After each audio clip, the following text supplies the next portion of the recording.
And I'm so happy to be here because as a cellist, what's more wonderful than playing Bach? For me, my idea is the Bach suites, we get to define what a cellist is with the Bach suites. It's something so fundamental and so pure and so satisfying and so challenging.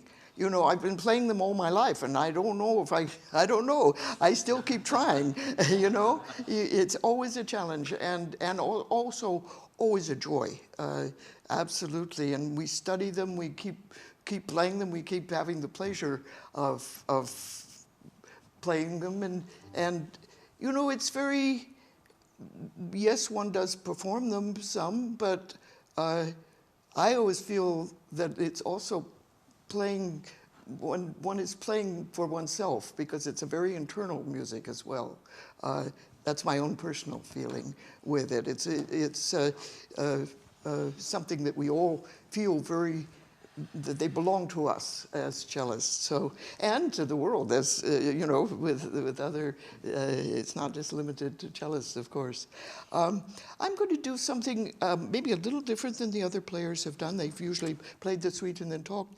I want to just share with you just a little bit, maybe just how I think about some of the movements, just simplistically, really, just about the musical materials that are involved, and not in any sense an analysis, but just some of the things that I try to find with clarity, musically and of course technically and so on. This fourth suite is a big challenge. Actually, I love playing it on the piano because it's a real piano figure. It's wonderful. You have your left hand for the bass and how the bass movement of the bass line is so wonderful. And then the right hand comes down with all the other notes. And of course you have the pedals so you can hold the whole chord together. And of course we can't playing single notes with the vocal, but with the being able to hear the whole chord, you hear the harmonic phrasing, how sometimes the harmonies intensify, build, grow, other places where it relaxes, spreads out, and so it's a whole shape, musical shape harmonically and phrasing harmonically. It is it's very much of a, I think, this prelude, which of course all the preludes set the tone for the whole suite, and this one I feel, well, of course, it's in E flat, and of course the keys in Bach's time were very symbolic, both in terms of character, but also in terms of their spiritual content and so on.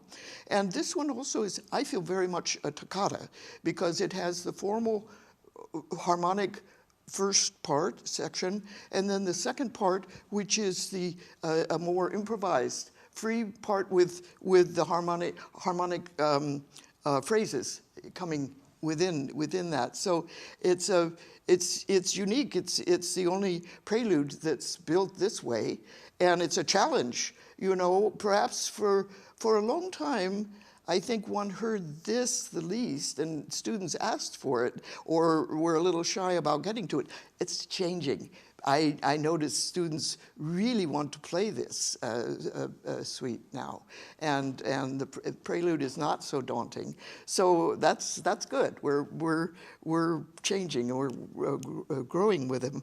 So I think I'll try to give it a go. It's interesting because it has the bass line, which is very obvious, but it also has, frankly, a overall melody. The second note, you have the. And you know, it's very curious. I remember one day I asked, I can't remember which way it was, but I guess I played a melody, the melody, and the student played the suite as written. It's sort of like the first prelude with in the not the well tempo clavier, da da da do, ba da da da da, C major prelude, which Humperdinck wrote Ave Maria to. Well, we have our own Ave Maria. We have, for 2 bars,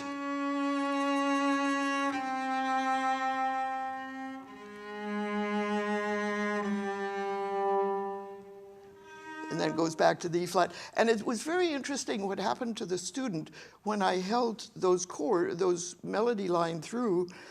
It really helped them to have a sense of the direction of the harmonic phrasing, and really help tie it together, because otherwise it's a challenge. Here we're playing with all separate bows, and we need to try to hold the whole measure into a whole harmonic chord. So I think that's probably enough for now.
applauded all the movements. Yeah. That's fine. That's fine.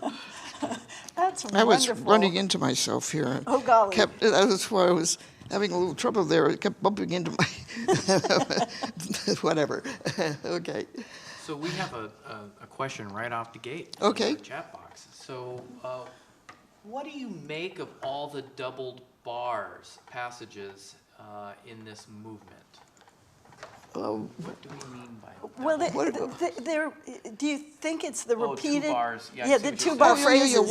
Well, no. I mean, that's no. It makes sense to let it have 2 bars of 2 measures of the same harmony.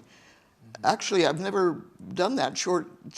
Well, and actually, the places where he doesn't double it anymore, then it starts really traveling and intensifying or spreading out. But it's a statement. It's a huge statement, and that's very typical of Bach's writing. You know, I mean, in the piano preludes and some of the harmonic movements, harmonic phrasings, you have that thing of doubling. You know, so that you hear the same harmony twice. You can take this just to take it apart, take it down, and on the piano, for instance, just play the chords, just the harmony that's built in, and you know, it makes a very different effect playing it that way. So it's just, it'd be interesting to know a little more behind that question, what, you know, but anyway. Yeah, if Glenn, if you have anything to add to that, please do share it in here. You mentioned that the key and its importance. Right. Can you elaborate? What connotations did E flat have for Bach? Well, it definitely isn't the majestic key. I mean, it's the noble key. It's the largesse. You know, and all of the keys. I'm not right as clear about certainly C minor. The 5th suite is I think about them a little bit differently for Bach, and but it was you know, it's written about, and it's the different keys spiritually had very much their place, you know, in terms of the meaning, for instance, D minor, I think, is a very, of course it's minor, you could say it's sad, but it's also a very spiritually passionate key, you know, very intense. For the second suite. Second suite, yeah. The G major is very, very, you know, just flows and very open, and the C major, very brilliant. It also has a little bit the toccata feeling, the brilliance, because after all, Bach was very much of a virtuoso. He was a virtuoso himself, you know, as an organist, and some of his writing is very virtuous and very bright. The C minor is a you know, it's so tempestuous. It's a volcano, the way some of the temperament of some of it. And then the C major, again, is more bucolic, more sanguine, it's the wrong word, but has a very the open major. But they're actual real. I mean, when you go through the works and his cantatas and things, you know, there's a lot of symbolism around keys in that time. You know, with that. So if the person that asks the question, I should have done a little bit of studying, because I've been sharper about that. But then they could do some research and find out about the actual connections with that period. Yeah. And but it's interesting to hear your sense of these keys and, Sure. and your emotional reaction very to much. I feel that they have and this is big, you know. In fact, you know, when you're performing, you get kind of wound up in it, and the places, frankly, I'm of an age, I don't mind saying, you know, one gets into trouble in performances, and I did get a little bit into trouble, and it was where I was overplaying, you know. It was because it's larger. Somehow this music is larger than any single person feels they can do, you know. It's very demanding somehow. Yeah. Well, and especially the prelude, because as you say, it has that toccata quality. It's really and the a largesse, pronouncement, you know. But there's so much delicacy also, and these moments of intimacy in the prelude that are expanded upon later in the suite, Yes, too. yes, and it's interesting how it develops after this very large prelude. Then it becomes, it comes back into another place. I mean, he doesn't carry on that, what I consider to be a very big statement. He gets very much more personal and not so much personal, but more independent and so on. So.